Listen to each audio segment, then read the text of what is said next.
I'm not late. Had a technical issue. Now I'm all nervous. I'm Jodi Robinson. I'm one of the educators at Gamble. Hope everyone's having a good weekend. Here it's kind of cold, rainy, but you know. So today I'm going to share a little tip with you on stencils. One thing, you know, for me, when I get a new stencil is that I want to see how to use it, kind of, because you don't really want to, let's say you get a customer quilt in, you don't really want to have to do a lot of marking on the quilt itself, because let's say it's a light colored quilt and maybe you're using an air erasable or washable marker.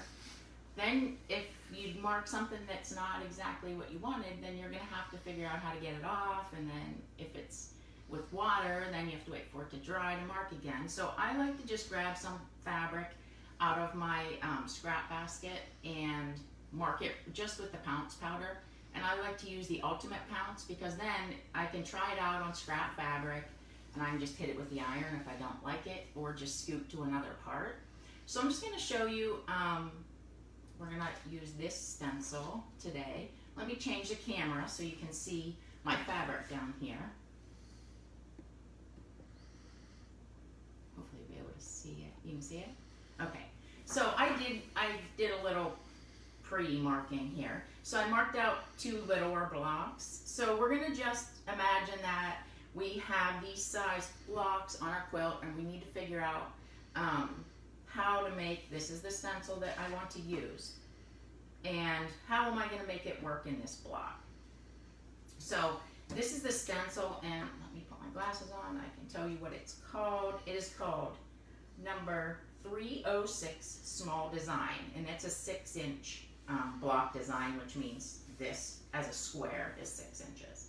So let me show you my actual stencil, and this is mine, and you'll see that it has some lines marked on here. So I just usually will grab, you can use a thin, wide Sharpie, and I use my ruler, and I actually lay them on my cutting mat because then there's a grid, and I mark these lines because it's just, I never know what I'm going to do with this stencil, and it just aids in lining them up. Let's say you had a setting triangle. Then I have this line here that I could line it up with the seam and know and see how it fits in there. Okay, so as far as a block goes,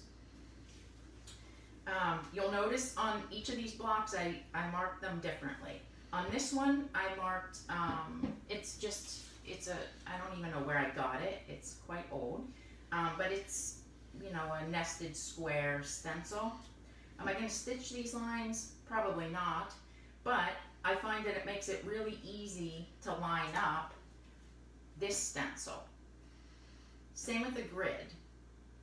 It just gives you a few more reference lines. The bonus to it is, so if we look at this stencil, if I was going to put this just in the middle, it doesn't fit the block exactly.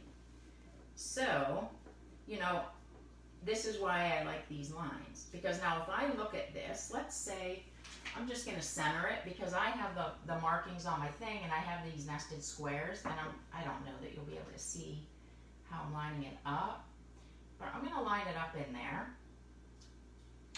and it lines up pretty well with this one, so I can go ahead and mark that. Do it kind of dark, hopefully you'll be able to see it. So you can see that fit in there within some of these lines, and if it doesn't, that's okay. It doesn't matter too much. So this kind of is why I like these lines, because now, all right, I guess, you know, technically you could probably stitch just this stencil in here, and maybe you do some kind of a design out here to kind of make it fill the block. But to me, I really, let's say I want this design. This is the design I want, but it doesn't fit. It's really, I forgot to bring a ruler down. It's not a huge deal because when you look at this stencil, we have all these points here, right? And this little point goes to there. But if I want to make it fit this block, after I'd marked this, and then you could mark it ahead, but I would probably just, once I had it marked and I was ready to stitch, you can just use your ruler and stitch from here. And instead of following this line, just go to the corner and then come back. So, you know, we didn't have to find a different stencil. We can just elongate these to make them fit. And I mean, that's a really, you could even elongate these if you wanted. So maybe you don't want them to be these little short ones because you'd really like for this block to be filled out better. We could go like this. Well, we have to find a center, so I can see that that's about the center, and that's the center. So I could make this fit, and I would just stitch out to there instead. So if you did that the whole way around, you've now made that fit the block.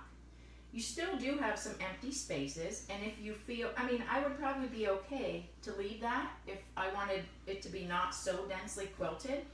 But if you wanted a lot more quilting, the other reason I like to have the nested thing marked back there is that it gives me a lot of options. Maybe, all right, maybe I only want to take it to here. Instead of pulling it all the way to the corner, maybe I'm just going to take it to this one. So it doesn't change the shape that much, but it'll take it closer to the edge. And since I already have these, I'm going to stitch this one, because then it's going to give the illusion that there's a frame back there. I hope that makes sense. And then maybe you just do a fill in here. Or we have this point, right? And we have this point. Again, once you go to your machine and you have the quilt loaded, you can just use a ruler, if you're a ruler, if you like to use a ruler, and we can do this, and we can stitch from that corner point to here, and from that corner point up to the edge of the frame. So you can build up, and then maybe in here you fill in. So that's one really easy way to make it, you know, kind of adapt to the block that you have. You're not just simply stuck with this one size, and, you know, in the past I would put it there and say, oh my, it doesn't fit. Oh well, guess I have to find, you know, and then I started to think a little more about it would be crazy for me to buy this stencil in 3 or 4 sizes when I can just make it work. So the other option, you know, I like to play with them when I get them, so we'll go to this one. Maybe I want it to be on point, but it doesn't fit. So just I don't know, probably a 1/4 of an inch beyond the block. But really, again, that's fine. So this time, you know, I would mark this. I don't want to mark it because I want to do, well, we'll mark it. Okay, so I can, oh, I should have lined it up. Close enough. Okay, so I marked it on there. So this time when I went to my machine, I would just, again, I could stitch from this point, and I'm just going to go, because I have the grid with the markings there, it's just going to end up being a little bit shorter, but I can make it fit. I'm not stuck with just that one size. So, I mean, this is probably one of the things I like best about stencils, is because if you look at them and play around with them, it just gives you so many options. So on this one, again, I mean, you have all these grids. You might make this look like it had a frame, or maybe you actually wanted to stitch the grid as a background. But maybe you want more quilting on there.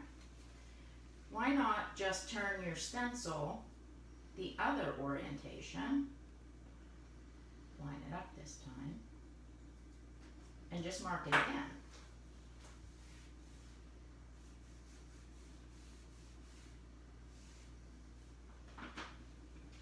So now we have more quilting. It's filling the block in a lot better. And you the density has now increased. We're going to have a lot more quilting to fill up this block. And in this one, you know, you could leave it as is. You might want to outline around here. you might want to add a fill just behind all of this to make this pop out. So okay, now let's say we have this big block.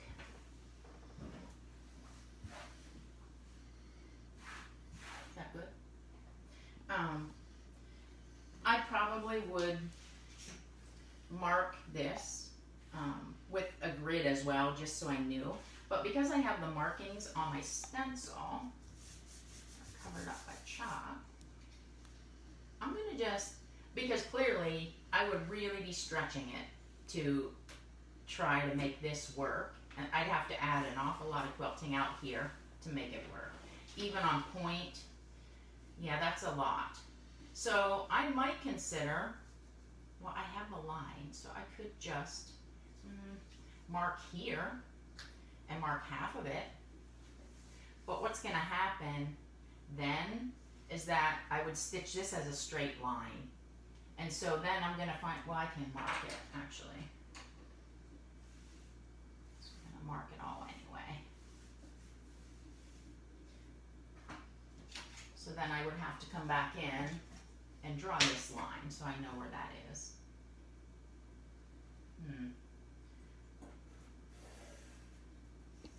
So if that's in repetition over here, down here on both of these, I now have a big square in the center, which guess what? We could, oh, we're doing that. That's gonna be cool, actually. So let me go ahead and mark this one in here. Oh, and it even fits. I didn't even measure that. So let's mark it in all four corners. See, and this is kind of the nice thing about just playing beforehand, because I think that when you grab, you know, your pounce pad, some scrap fabric, and just start pouncing it, you might, as you mark things, start to see things that otherwise you may not have seen.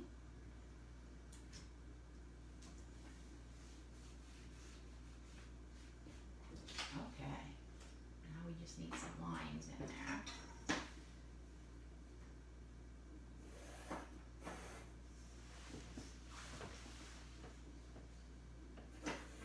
God, my hands are all shaky. Okay. So now, if you have to pretend that these aren't here, these little extra ones, I would probably, because this, you know, is going to be just simply a line, I would actually probably maybe add a frame in here to kind of separate those outside corners.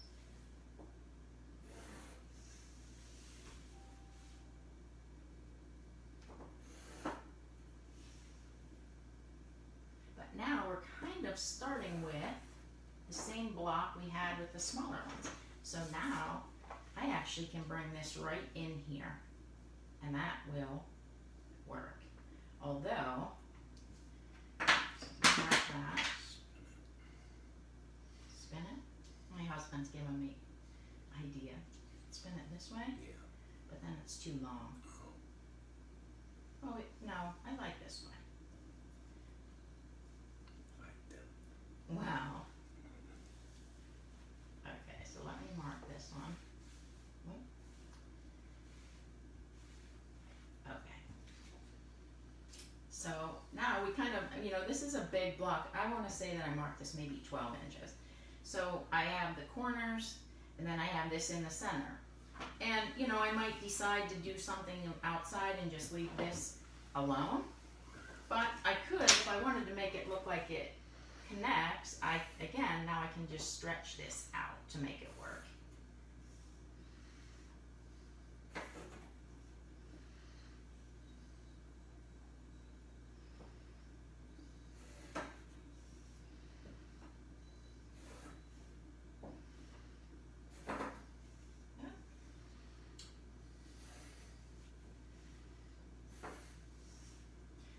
And then, you know, I would probably for sure add something in here. Maybe just a loose fill, or you could even come around here and add some feathers to this, just depending on what design you wanted to do. So I hope that's You can. So I hope that maybe you gained something today, and that you might grab your stencils and play with them a little bit and see, you know, if you can come up with some things that maybe you hadn't thought of before. Oh, and before I go, I want to remind everyone that if you haven't checked out the virtual quilt show yet, be sure to do that. I'm pretty excited myself because it's something to do, actually. Like, I have something to do this coming week. So if you haven't checked it out, head over to virtualquiltshow.com. There is an actual quilt show, so you can look at all the cool quilts. There are vendors that you can shop at. You even have the ability to chat with the vendors. And of course, there are classes. So hope you guys have a good day, and I hope I see you at the quilt show. Bye.